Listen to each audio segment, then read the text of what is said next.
Some of those familiar faces remaining in cabinet, but we've got some brand new faces as well. A few major shakeups as well, Joyce.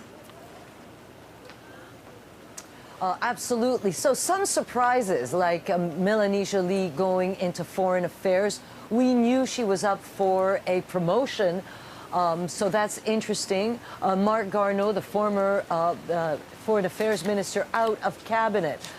We had heard that he was out of cabinet, possibly going for a job as ambassador to Paris. That's not such a bad job if you think about it. So that is surprising. Jonathan Wilkinson, who was the environment minister, now in natural resources, this is someone who is not favorable to resources development. So a message to Western Canada with Stephen Guilbeault, who is a climate activist, a climate expert, also unyielding, who is now the environment minister. So obviously the message from Justin Trudeau here is, perhaps in my two first mandates, I went too soft on the environment. Now he's going to go, full speed ahead. That's interesting. Caroline Bennett, we thought would probably be out of cabinet, but no, she is still in there. A new face in immigration, Sean Fraser. We had heard a lot before this cabinet swearing in that Sean Fraser, we were told keep an eye on him. He's an up-and-coming Liberal star. Immigration minister, that's a huge file now. Remember, Canada promised to take in Afghan refugees, those people who had worked for Canada, who have a link to Canada. So that will be a different file. So all in all, a very urban, obviously a diverse cabinet, and Justin Trudeau, as promised, maintained gender parity. Yeah, he certainly did. Right down the middle, Joyce. 19 men and 19 women, if I've got my count correct there. But Michel, some of those other big portfolios as well, when we're talking about Indigenous issues, Indigenous services, putting Patty Hajdu as Minister of Indigenous Services, that is a very large portfolio, a very difficult, a very contentious portfolio as well. And we were listening there to Jagmeet Singh and, of course, Evan Solomon, of course, pointing this out. Friday is a big deadline day for the government with regards to their appeals process on the Canadian Human Rights Tribunal on child welfare for Indigenous children and communities there. So your thoughts on her being in that portfolio, and, of course, Joyce pointing out a much more aggressive stance now with regards to climate change with those two ministers. Yeah, absolutely. Patty Hajdu is going to have her work cut out for her, and she might face quite a bit of backlash depending on which way the government decides to go when it comes to that ruling on Jordan's principle. Will the government appeal, or will it not? It would be extremely costly for the government. Let's not forget that as well. And what we've heard from this government, I wonder if their narrative is going to change, is, they say that not everybody should be entitled to the same amount of money. Some deserve, in fact, more than the limit that was initially ruled on. A lot of really interesting portfolios here, including, national defense. Anita Anand has her work cut out for her. Boy.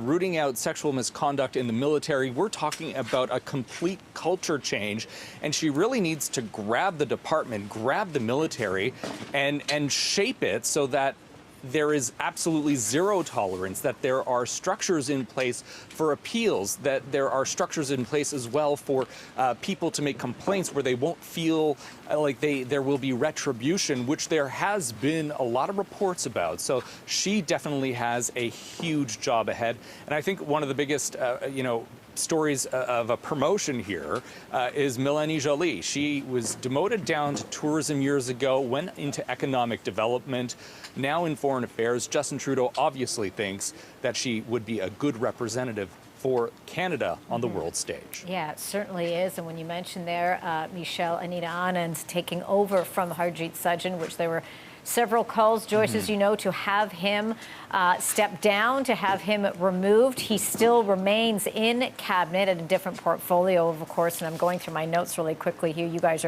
guys probably know it way better than I do in terms of what everybody else's new appointments are. But I do want to talk about Anita Anand really quickly with you, Joyce, as well. Harjit Sajjan, of course, becoming the Minister of International Development and Minister responsible for Pacific Economic Development in Canada. the position that she's in, a number of things here. Of course, you've got a woman of color here. You've got a woman that's broken down a number of barriers in her journey in getting into politics, dealing with a very big portfolio, of course, during the pandemic. What do you expect, Joyce, that we're going to see from her? Because as Michel pointed out, a lot of checks and balances are going to need to be put in place, a real full revision here when it comes to what's going on in the military. Well, you know, Harjit Sajjan was the minister for 6 years. That's a long time for any minister to be in a portfolio. You know, the Prime Minister clearly being quite reluctant to change him in the, previous shuffles. And, he's had several of them in the first and second mandates and kept Harjit Sajjan there. Bringing in Anita Anand, that is not a big surprise. We had heard that. We had it confirmed. CTV News confirmed it last night that she would be the one. It was between her and Carla Qualtrough. These are two very good cabinet ministers. And look, Anita Anand, the proof is in the pudding. Do you remember just a few months ago, Angie, when Canada was shopping around the world for vaccines, the Conservatives were very skeptical. One of them even saying that it would take until 2030 for Canada to have the vaccines. Well, Anita Anand stepped up. We still don't know how much Canada paid for those vaccines, and they haven't told us despite repeated questions to that effect. But she did a fine job. She brought those vaccines here. They're abundant. Anybody who wants to get vaccinated can get vaccinated, which is not the case for all the other countries in the world.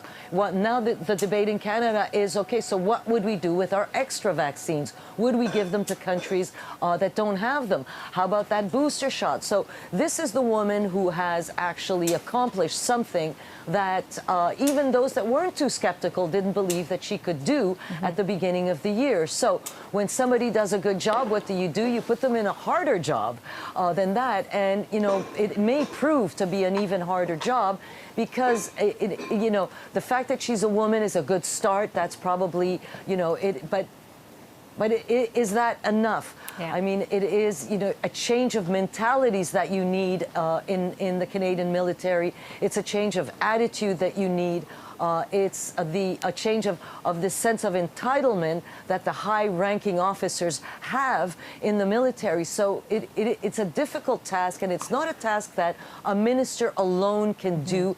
Has to have the backing of the Prime Minister's office, who has to be willing to apply what the Supreme Court justices have told them to do repeatedly in different reports, and to go ahead and do that. So, the government has to have the courage to change some things and to change them radically, and to help her do that. Yeah, certainly indeed. And I'm glad you pointed that out, Joyce, because overall, looking at this cabinet here, the Prime Minister has to show accountability. He's got to show trust. He's got to show Canadians that he's putting the right people in those positions that are going to be able to, as you say, Joyce, to make those changes. Michel, I want to give the last little bit of word here to you. I've got about 30 seconds left. When we look at some of those big issues on climate change, Indigenous affairs, of course, the pandemic, defense now, and then bringing in those, who in cabinet is going to maintain those checks and balances as well? Who's going to be able to speak up, if you will? We've got Chrystia Freeland, as we can say, the Prime Minister's number two. I think, as Joyce pointed out with Evan, 1.5 really, as she's quite close to the Prime Minister on that. So your take on sort of the messaging behind, here are the people that are going to be working with me, Justin Trudeau, to govern the country. Yeah, I think obviously Chrystia Freeland is in fact being set up perhaps to replace Justin Trudeau whenever he does decide that, his time is up. And we are seeing that more and more. We're seeing Chrystia Freeland be brought to the forefront. I think that some of the old guard are going to be those checks and balances. So think of Dominic LeBlanc, for example, very trusted, a friend of the Prime Minister, has been around a really, really long time. Really surprised about Marc Garneau, even though we had heard grumblings that he was not going to be in cabinet. There's talk about him becoming the ambassador to Paris, but he has been around for quite a while. Trusted voice, another voice that has gone really a breath of, I think you could say, a bit of youth in cabinet. A lot of newbies as well, backbenchers who have been promoted. And I think, as Joyce put it, the proof is going to be in the pudding. So we're going to have to wait and see what happens over the next couple of weeks and months. Exactly. Parliament doesn't resume till November 22nd, so there's a little bit of time in between.